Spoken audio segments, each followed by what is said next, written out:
pour aller une fois de plus se promener dans un lieu unique, plus de 40 000 visiteurs par an, une abbaye cistercienne de tes découvertes uniques, formidables, tu m'as dit. Un endroit exceptionnel. On est à quelques kilomètres de Pézenas, sur la route de Villeveyrac. Et vous avez des vignes d'abord. Ouais. Et puis juste après, c'est le blanc du calcaire qui est aride, qui débouche sur un endroit incroyable, l'abbaye de Valmagne, qui est un mythe absolu pour les amoureux d'architecture médiévale, dont nous sommes, Laurent. Oui, oui, et vous allez voir que c'est un ensemble impressionnant, unique, magnifique, d'une immense pureté. On parle à visiter, vous allez voir, c'est pas comme... c'est beau.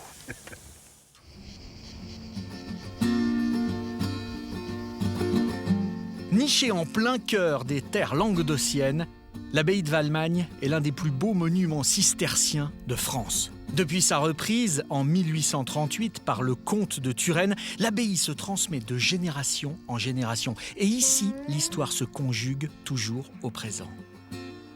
Aujourd'hui, la maîtresse des lieux, c'est elle, Diane, qui décida d'ouvrir le site au public il y a 35 ans. Pour l'accompagner dans cette aventure, il y a son fils, Philippe, sa petite-fille, Éléonore, et sa belle-fille, Laurence. Et ensemble, ils préservent et partagent ce patrimoine familial et régional.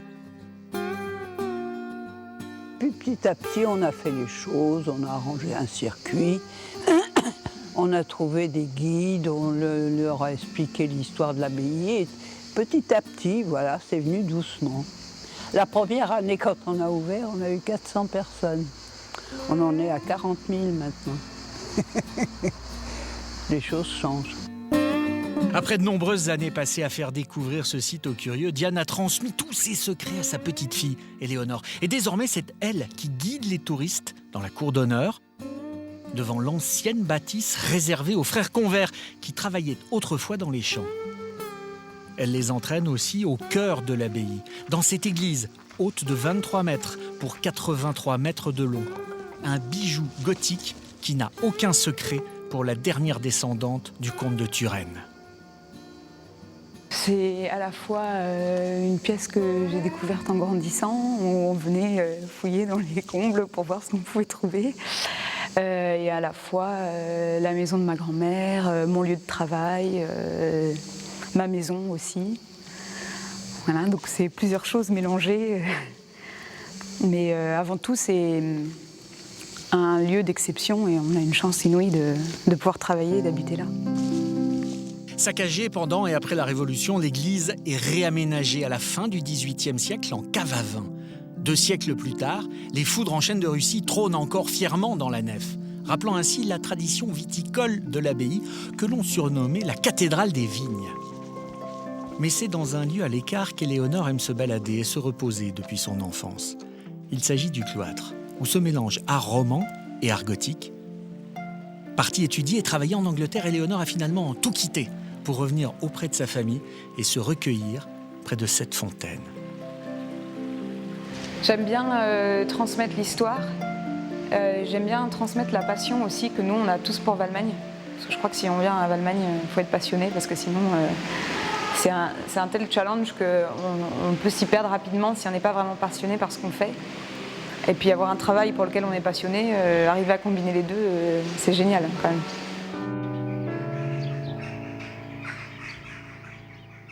Quittons l'abbaye, pénétrons dans le jardin, ou plutôt dans le potager. Pour faire vivre le lieu, il faut se diversifier, et ça Laurence l'a bien compris. Depuis plus de 10 ans, c'est elle qui tient la ferme auberge du domaine. Elle qui se surnomme elle-même la pièce rapportée de la famille et qui a su trouver sa place entre tradition et gastronomie. Je crois que j'ai toujours eu envie de travailler le jardin et c'est très bien. C'est philosophique le jardin. On peut rêver. D'ailleurs, tous les moines faisaient beaucoup de jardin. On dit la devise des cisterciens, c'est orare et labore. Donc c'est prier et travailler. Et dans le laboré, il faisait beaucoup de jardin. Donc on retrouve aussi une tradition, donc c'est bien. Avec Laurent, le chef, et Yacine, Laurence confectionne chaque jour une nouvelle carte. Grâce à ce potager entièrement bio et en partenariat avec plusieurs producteurs locaux, elle invite les visiteurs à poursuivre la découverte dans les assiettes. Non seulement ça doit être la continuité de la visite, mais ça doit être son prolongement. C'est-à-dire que dans l'assiette, quand les gens disent « qu'est-ce que c'est ?» C'est la pimprenelle. « Qu'est-ce que c'est ?» C'est le pourpier. « Qu'est-ce que c'est ?» C'est l'escolia. Pourquoi Si vous voulez, c'est une autre visite. Et je pense que les clients me le disent souvent. En fait, c'est le prolongement ou l'anticipation, tout dépend s'ils viennent après. Mais c'est un prolongement de visite, c'est un petit voyage, c'est aussi une visite. Alors pendant que tomates, courgettes et autres potirons s'invitent en cuisine, nous retrouvons Philippe dans les vignes du domaine. Véritable passion des moines cisterciens, la culture de la vigne est ancrée à Valmagne depuis son origine. Et à l'approche des vendanges, avec plus d'une douzaine de cépages, Philippe est au four et au moulin, et pourtant rien ne le prédestinait à suivre cette voie. Je suis juriste de formation, mais on dit que le droit ça mène à tout.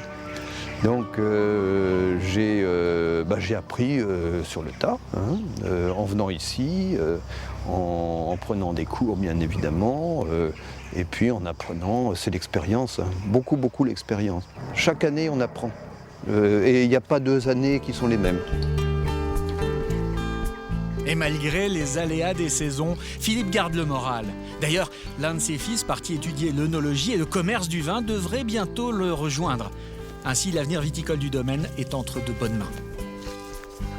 L'activité viticole, c'est pas du tout évident. Et donc, de temps en temps, on a un peu tendance à baisser les bras.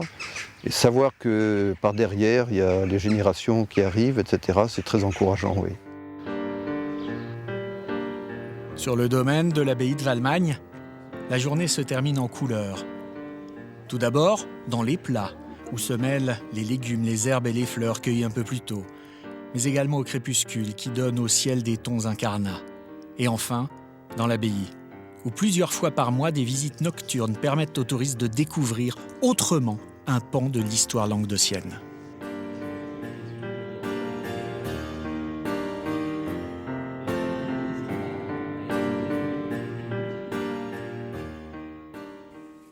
Vous voyez qu'il y a une grande diversité quand même dans le Languedoc-Roussillon quand vous viendrez dans cette région, et notamment ici où nous revenons, tout au nord du Languedoc-Roussillon, au nord du département de l'Hérault, il y a ce cirque de Navacelles,